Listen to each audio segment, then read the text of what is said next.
नमस्कार दोस्तों, math notes YouTube channel में आपका स्वागत है। आज हम इस वीडियो में एनसीईआरटी गणित कक्षा 10 प्रश्नावली 1.1 का प्रश्न संख्या 2 को देखेंगे।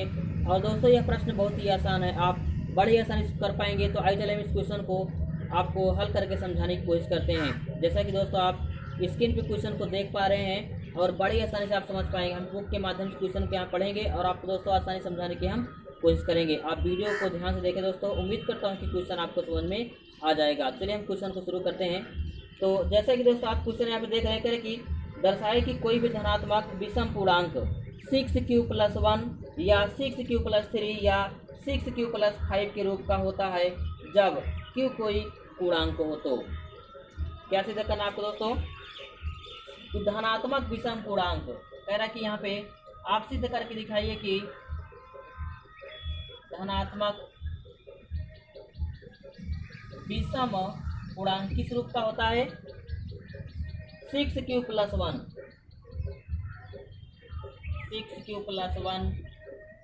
या 6q+3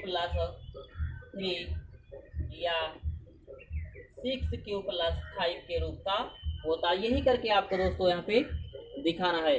तो चलिए इस क्वेश्चन को हल करते हैं और आपको बड़े आसानी समझाने की हम कोशिश करेंगे। दोस्तों इसको हम उसी यूक्लिड विभाजन प्रमेय के आधार पर लगाएंगे जैसा कि आपने पहले क्वेश्चन पढ़ा था। अगर दोस्तों आपने पहले क्वेश्चन को नहीं देखा है तो उसका लिंक डिस्क्रिप्शन दिया है, वहाँ जाकर आप पहले क्वेश्चन को देखें और वहाँ से आप आसानी समझ जाएं कि यूक्लिड विभाजन होता क्या है।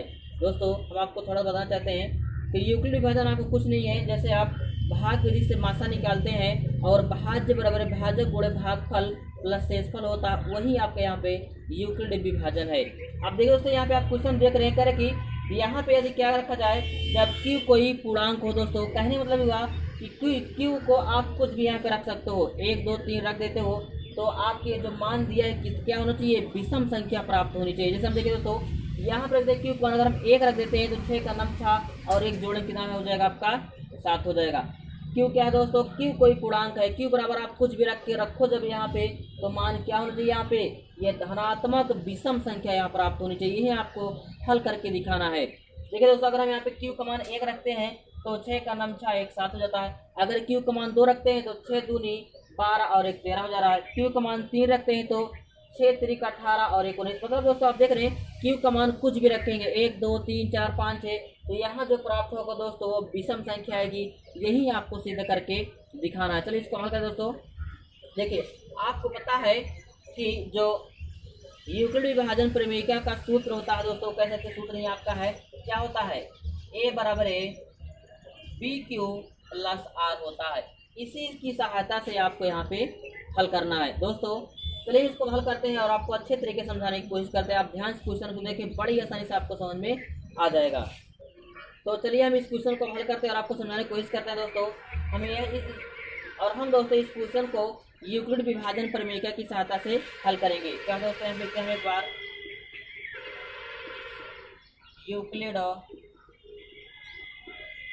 विभाजन प्रमेयिका क्या होता है आपको पता है दोस्तों कि a बराबर होता है bq+r। अब देखिए दोस्तों हमको यहाँ पे अभी b का मान यहाँ से इसके हिसाब से दोस्तों हमारा देख रहा है ना कि a बराबर bq+r होता है। तो हम b बराबर यहाँ क्या रखेंगे दोस्तों, b बराबर हम रखेंगे यहाँ पे लिखते हैं b बराबर 6 रखेंगे और r बराबर दोस्तों क्रम से रखना है 1 2 3 4 5 तक आपको रखना है, 0 भी ले सकते हैं।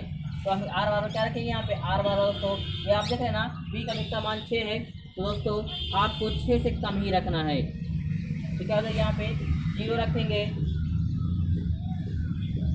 1 रखेंगे, 2 रखेंगे, 3 रखेंगे, 4 रखेंगे, 5। तो दोस्तों इन सब को मान के यहाँ पे रखते हुए जाएंगे और रख करके हल करेंगे, देखते हैं क्या बनता है और आप देखेंगे बड़ी आसानी से आप इसको यहाँ पे कर पाते हैं। तो चलिए इसको हम हल करते हैं दोस्तों। यहाँ पे अब देखिए ये हो गया हमारा और p के स्थान हम रख देंगे यहाँ पे 6 और q प्लस में यहाँ पे रख देंगे r। आप देखिए दोस्तों क्रम से r बराबर 0 रखना है एक बार, फिर r बराबर 1 रखना है, फिर r बराबर 2 रखना है, फिर 3 फिर 4 फिर 5 रखते जाएंगे तो आपको ये संख्या अपने आप वहाँ प्राप्त हो जाएगी। दोस्तों जो विषम संख्या आता है वही क्या स्थान में आपके आएगी।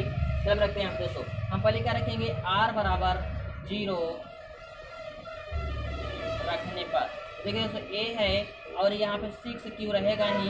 फिर दोस्तों कोई पूर्णांक आपके यहाँ पे दिया गया है, पूर्णांक आप कुछ भी रखेंगे तो आपके यहाँ मान क्या प्राप्त होना चाहिए, विषम होना चाहिए। अब देखिए क्यों अभी हम रखेंगे नहीं, यहाँ पे आर रखेंगे हम 0, तो क्या प्राप्त होता है, ए बराबर है यहाँ पे 6 क्यू प्राप्त हो जाता है। इसको भी आप नोट कर ऐसे रख देंगे यहाँ पे। अब देखिए दोस्तों हम क्या रखेंगे, आर बराबर हम 1 रखेंगे। 1 रखने पर जब r बराबर 1 रखते हैं दोस्तों, यहाँ देखिए 6 क्यू प्लस 1 प्राप्त हो जाता है आपका।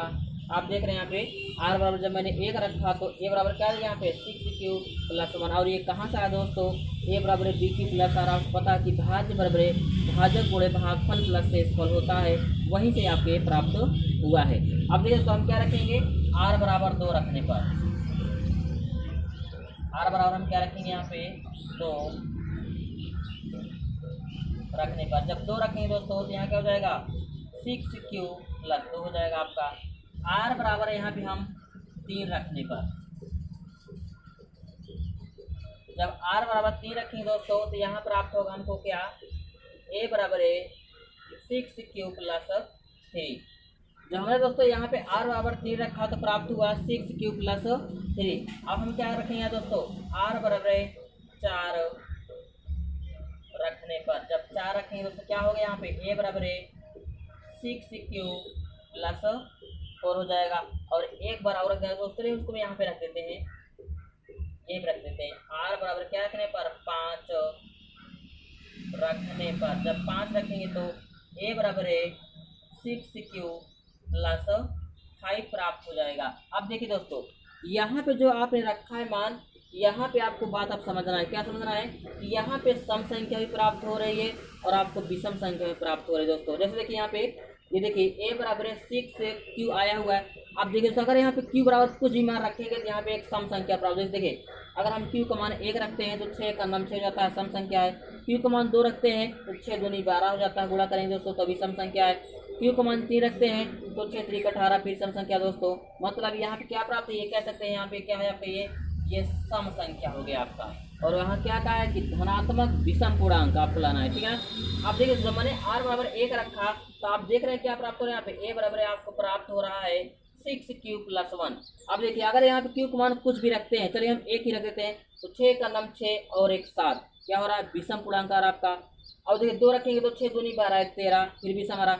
अगर दोस्तों आप देखेंगे यहाँ पे ना, अगर इसके अंत में अगर विषम संख्या है तो विषम पूर्णांक होगा, अगर सम संख्या है तो सम पूर्णांक होगा। अब देखिए ये दोस्तों क्या हो जाएगा आपके यहाँ पे, ये विषम पूर्णांक है। यहाँ पे देते हैं क्या, हम यहाँ लिख देते हैं ये है विषम पूर्णांक। और देखिए जब मैंने r बराबर 2 रखा, जब 2 रखा तो 6 क्यू प्लस 2 प्राप्त हुआ। अब देखिए q का मान आप कुछ भी रखेंगे, 6 का नाम 6 2 8 हो जा रहा है, तो सम प्राप्त हो जा रहा है आपका। 2 रखेंगे q बराबर है तो 6 दूनी 12 2 14 सम आ रहा। मतलब दोस्तों कह सकते हैं 2 से विभाज्य है। और ये क्या यहाँ पे दोस्तों, ये सम पूर्णांक है। क्या यहाँ पे लिख देते हैं, यहाँ पे ये क्या है दोस्तों, ये सम पूर्णांक है। जब मैंने r बराबर 3 रखा दोस्तों तो आपने देखा यहाँ पे क्या प्राप्त हुआ 6 प्लस 3 आया हुआ है, और ये भी क्या आपका विषम है। जैसे आप देखें लास्ट में क्या यहाँ पे 3 लिखा है, विषम संख्या है। अब देखिए q का मान आप कुछ भी रखें, 1 रखते हैं तो 6 का नाम 6 3 9 विषम आ रहा है। 2 रखेंगे तो क्या आएगा 6 दूनी 12 3 15 विषम आ रहा है। 3 रखेंगे 6 3 18 और 19 20 के तो विषम आ रहा है। तो दोस्तों आप देख रहे हैं क्या है यहाँ पे विषम पूर्णांक है, क्या है ये विषम पूर्णांक है। और आपको विषम पूर्णांक की वहाँ पे लिख करके दिखाना है।